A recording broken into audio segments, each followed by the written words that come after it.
আর আজকালকার আমাদের মেয়েদের, আপনাদের এদিকের মেয়েরা ভালো না, খুব ভালো আল্লাহওয়ালি মহিলা। মুর্শিদাবাদের মেয়ে ভালো লাগো, ওই আপনার সবজিওয়ালা ঢুকে গেছে, দেখছে আজি সবজিওয়ালা সবজি লিব, তো সবজিওয়ার কাছে নামিয়ে দিলে দিয়ে একদম নিতে শুরু করে দিলে। মাছ আলা আসছে তো গোটা হাত ভরে দিচ্ছে, তুমি মাছ ছুটে দিছ, ছুঁয়াছুঁই হয়ে গেছে হকারের সাথে, কোনো ডিস্টার্ব নাই। মাছ কিনছে, তরকারি লিছে। আবার আমাদের কি জানেন, চুরিওয়ালা বিক্রি হয় না, চুরিওয়ালা গ্রামে ঢুকে, চুরিওয়ালা ঢুকেছে। তো আমাদের মেয়েরা আবার কি করে, চুরিওয়ালা যদি ঢুকে কিনা, কত বদমাসের বদমাস, ওরা পড়তে পারবে তাও কহবে এই জি চুরিটা পড়তে পারি না, চুরিটা পড়িয়ে দাও না জি, ভেঙে টেঙে গেলে তুমি পয়সা দেবে। হকার তো কইছে বাহ ভালো সুযোগ পেয়েছি, ভাবির হাত ধরবো না তো আর কাজ ধরবো। এই তো চারটা চুরি নিয়ে লেছে, বুঝলেন। চুরি নেওয়ার পরে আমার দেখা কথা বলছি, এবার চুরি করছে, দেখো না জি হক পড়িয়ে দাও না জি, তখন ই তো সুযোগ পেয়ে লেছে, হাতখানটা ধরে লেছে, চেয়ার দিয়ে না আস্তে আস্তে ঢুকেছে। আর মনে মনে করছে বাপির হাতখান কত নরম জি, ভালোই আছে। এই চারটা ঢুকাতে হারামি চুরি ঢুকাবে কি, ওর হাতের প্রশংসা শুরু করতে লেগেছে। ও অনেকক্ষণ ধরে হাত ঢুকিয়ে ঢুকিয়ে ঢুকিয়ে বলছে দেখেন ভাবি এবার ছাক্কাস হয়ে গেছে। ইও খুব হাসছে যে আমার চুরি ঢুকে গেছে, ঢুকিয়ে দিয়েছে আমাকে।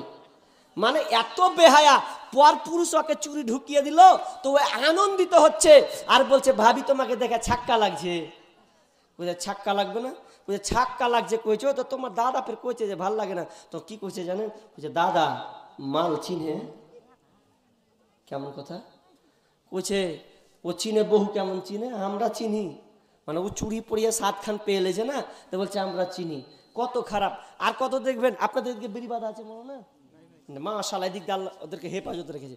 আমাদের বেড়ি বাঁধার লোক 2.5 পাকের চাকরি, 2.5 পাকের চাকরি, এটাকে বলা হয় 2.5 পাকের চাকরি। বসে বসে 1000 2000 3000 আগা ইনকাম। ওদের ইনকাম তো মোটা, সপ্তাহ হবে 7 দিন হবে 2000 3000 4000 করে ইনকাম করে ওরা। এত গরম ওদের পাওয়ার, স্বামীকে পর্যন্ত তাওয়াক্কা করে না।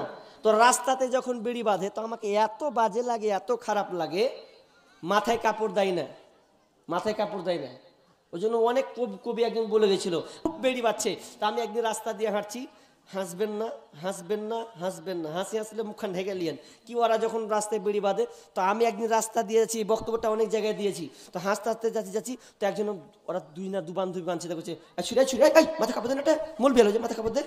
তখন দেখে ওরা মাথায় কাপড় দিয়ে দিলে, তো মাথায় কাপড় দেওয়ার পর এবার আমি কথাটা শুনতে পেলাম, তা আমি একটু দূরে যেয়ে বলছি কি ব্যাপার, আমি গেনু বলে মাথায় কাপড় দিলে, তো ওখান থেকে তো আরো তো অনেক পুরুষ গেছে, অনেক হকার গেছে, অনেক ব্যবসায়ী গেছে, অনেক লোক তো গেছে।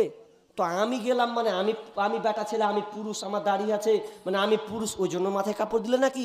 আর বাকি যেগুলো হাঁটছিল সব টিওয়াজের পক্ষে তাহলে হিজড়া ছিল নাকি? আমি ভাবছি মানে ওরাকে মনে হয় হিজড়া ভেবেছে, ওই যে মাথায় কাপড় দেয় না, আর আমাকে দেখে সবাই মাথায় কাপড় দিল। তো আমার তো মন খারাপ হলো, তাহলে ওই লেগে হয়। তো সেদিনকে বললাম তো কিছুটা মানে রয়ে গেছে, কেমন করে মরেছে বলছে আমি তোমাদের কথা বলিনি ভাই, বোনরা ভেবেছে মনে হয়, ওটা বলেছি আমি তোমাকে কখন হিজড়া বলতে গেলাম?